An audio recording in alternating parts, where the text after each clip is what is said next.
Good evening students. आज हम जिस पोएम को स्टडी करेंगे उसका नाम है द रेन, जिसे लिखा है विलियम हेनरी डेविस ने। अगर हम इसका अबाउट द पोइट देखें तो ये पोइट की अर्ली लाइफ के बारे में हमें बताया जाता है कि ये जो है इंग्लिश पोइट थे जो 1871 में पैदा हुए थे और 1940 में इनकी डेथ हो गई थी। He left school at young age. इन्होंने एक बहुत ही यंग एज में, एक अर्ली एज में स्कूल छोड़ दिया था। And lived for a number of years as peddler and beggar in USA and England. Peddler हम स्टूडेंट्स कहते हैं रेडी लगाने वाले या पैदल चलने वाले जो लोग हैं जो मेहनत करते हैं उन्हें, और बेगर कहते हैं मांगने वालों को। तो इन्होंने अपने ज़िंदगी के कई साल पेडलर और बेगर की तरह गुजारे। इनकी जो फर्स्ट अटैम्प्ट ऑफ पोइट्री थी वो थी सोल्स डिस्ट्रॉयर, वो जो 1905 में प्रिंट की गई थी। ठीक है, वो इनके अपने एक्सपेंस पे, इनके अपने खर्चे पे प्रिंट की गई थी। It won the attention of G.B. Shaw Davis, was a prolific. अच्छा, ये एक और पोइट का यहाँ पे जिक्र है जो कि एक प्रोलिफिक पोइट हैं। प्रोलिफिक कहते हैं बहुत ज़्यादा लिखने वाले को। His favourite theme were nature and hardships of poor. इनकी जो फेवरेट थीम थी जिस पे ये लिखना पसंद करते थे वो था नेचर के बारे में और जो गरीब लोगों की मुश्किलात के बारे में। इस पोएम की थीम ये है कि ये म्यूज़िकल डिस्प्ले है बारिश का, और ये ग्रेट फिनोमेना है। It has symbolic meaning also. ये एक अलामती मीनिंग भी इसमें है, और ये पोएम एक मेटाफोर है। और मेटाफोर कहते हैं कि जिसमें हिडन मीनिंग्स हों उसको हम कहते हैं मेटाफोर। और फिर वो कहता है कि ऊपर वाले लीव्स जो हैं वो ज़्यादा बारिश लेते हैं और नीचे वालों को कम देते हैं। इसका हम पहले स्टैंजा रीड करते हैं, दोनों स्टैंजा को रीड करेंगे, फिर हम पैराफ्रेज पे आएंगे। स्टैंजा है कि I hear the leaves drinking rain, I hear rich leaves on top. शायर जो है वो पत्तों को बारिश की आवाज़, पत्तों पे बारिश पड़ने की आवाज़ को सुनता है, और फिर वो कहता है कि जो ऊपर वाले लीव्स हैं वो रिच लीव्स हैं, और giving the poor beneath drop after drop. और जो नीचे वाले लीव्स होते हैं वो उनको ड्रॉप आफ्टर ड्रॉप, कतरा कतरा करके उनको वो देते हैं। Is a sweet noise to hear these green leaves drinking near. ये एक बहुत अच्छी सी जो आवाज़ है, बारिश का पानी पत्तों पे पड़ना, ये बहुत अच्छी आवाज़ शायर को लग रही है। और वो कह रहा है कि जो ग्रीन लीव्स हैं वो ऊपर होते हैं, करीब होते हैं, इसलिए वो ज़्यादा पानी पी लेते हैं, ज़्यादा बारिश उन पे पड़ती है। टिस से हम मुराद है इट इज़। ये शायर अपनी पोइट्री को वज़न देने के लिए, वज़न बराबर करने के लिए इंग्लिश वर्ड्स को इस तरह से यूज़ करते हैं। इसका अगर सेकंड स्टैंजा पढ़ें तो वो है and when the sun comes out after this rain shall stop, a wondrous light will fill each dark round drop, I hope the sun shines bright, it will be a lovely sight. Wondrous कहते हैं beautiful को।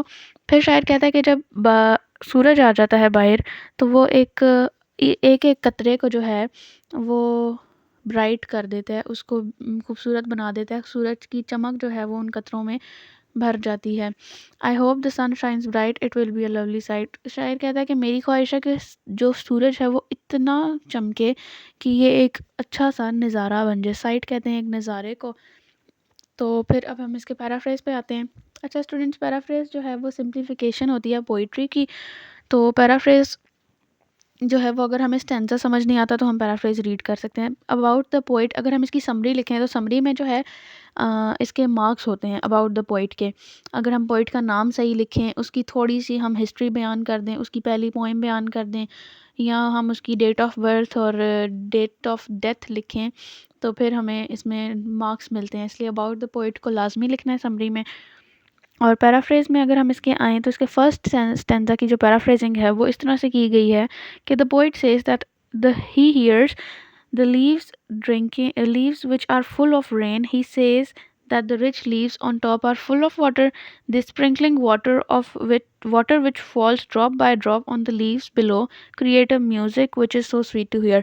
इधर जो rich leaves हैं उनसे मुराद है शायर की के जो अमीर लोग हैं, और जो पुअर लीव्स हैं उनसे मुराद है शायर की जो गरीब लोग हैं। रिच लीव्स जो हैं वो अमीर लोग हैं, यानी कि अमीर लोगों को पैसा, फैसिलिटीज़, हर चीज़ बहुत ज़्यादा मिलती हैं, और वो स्प्रिंकल करके, मतलब स्प्रिंकल छिड़कने को कहते हैं, बहुत छोटा छोटा करके या आराम से कतरा कतरा करके दूसरों को देना। अब हमारे ऐसे ही है माशरे में, जो अमीर लोग हैं उनको बहुत सारी फैसिलिटीज़ मिलती हैं और वो गरीब लोगों को बहुत कम देते हैं। जैसे हमारे ऊपर गवर्नर्स वगैरह, हमारी गवर्नमेंट है, इनको ज़्यादा फैसिलिटीज़ मिलती हैं और इनसे जो हमारे अमीर तबका होता है उनको भी बहुत सारी फैसिलिटीज़ मिलती हैं। लेकिन हमारे गरीब जो तबके होते हैं उनको, या मिडिल क्लास या लो क्लास को, ये फैसिलिटीज़ नहीं मिलती। तो पोइट एक मेटाफोर के ज़रिए हिडन मीनिंग, जो मैंने आपको बताया था, मेटाफोर हिडन मीनिंग है। इस पोएम का हिडन मीनिंग ये है कि अमीर लोग जो हैं वो ज़्यादा जो फैसिलिटीज़ हैं वो ले लेते हैं और गरीब लोगों को नहीं देते। जैसे कि दरख्त के ऊपर वाले पत्ते जो हैं वो ज़्यादा चीज़ें ले लेते हैं, ज़्यादा ट्रेन ले लेते हैं, और फिर जो है वो नीचे वालों को कतरा कतरा करके देते हैं। इसके सेकंड स्टैंजा की पैराफ्रेजिंग इस तरह से है कि when the sun appears again after the rain stops, the wonderful light sparkles each drop, in the end the poet wishes that sun shines bright and make the scene lovely. अब सूरज का उसने ज़िक्र इसलिए किया है, सूरज को उसने इक्वालिटी का अलामत बताया, इक्वालिटी का सिंबल बताया है कि अगर हम देखें तो कहीं ऐसा नहीं होता कि अमीर लोगों को ज़्यादा धूप रिसीव हो और गरीब लोगों को कम। हर जगह इक्वली धूप जो है वो रिसीव होती है। तो इसलिए उसने कहा है कि मैं चाहता हूँ सूरज इतनी क्वालिटी से चमके, इतना वो अपना चमक दे कि हर चीज़ बिल्कुल इक्वल हो जाए, हर चीज़ इक्वली हर किसी को मिले। अब जैसे डार्क राउंड ड्रॉप है, सूरज ये नहीं करेगा कि ऊपर वाले पत्तों को ज़्यादा धूप दे और नीचे वालों को कम। वो उसकी जो सनशाइन है वो हर किसी को बराबर की मिलेगी। यहाँ हमारी पोएम होती है ख़त्म। अब आते हैं इसकी एक्सरसाइज पे। एक्सरसाइज है कि चूज़ द करेक्ट आंसर है और मार्क द स्टेटमेंट्स ट्रू और फॉल्स। ये पेपर में नहीं आती, मार्क द स्टेटमेंट्स और add two more rhyming words. ये है तो इजी है लेकिन ये पेपर में नहीं आती, आपने खुद लिखना है। और critical appreciation of the poem, इस पोएम में आपको क्या समझ आया है या इस पोएम से आपको क्या अच्छा लगा है वो आपने इसमें लिखनी है। How can a rainy day be enjoyed, ये आपने अपने वर्ड्स में आंसर लिखना है। और अगर हम explain the first stanza with reference to the context, reference to the context आपने पहले फर्स्ट स्टैंजा लिखना है, फिर पोइट का बताना है और फिर पोएम का बताना है कि किस पोएम से ये स्टैंजा लिया गया है, और फिर ये बता के आपने इसमें पैराफ्रेज का फर्स्ट स्टैंजा लिख देना है और थीम से भी आपने हेल्प ले लेनी है। चूज़ द राइट आंसर पे अगर आएँ तो वो है हु वॉज ड्रिंकिंग रेन, इसका आंसर है the leaves. What was making the noise sweet, इसका आंसर है D, drops of rain falling on leaves. First का आंसर है सी, सेकंड का है D, when did the sun comes out, और उसका आंसर है D, when the rain would stop. The round drops are brighten by sunshine, इसका answer है A. यहाँ हमारी पोएम होती है ख़त्म। Thank you so much.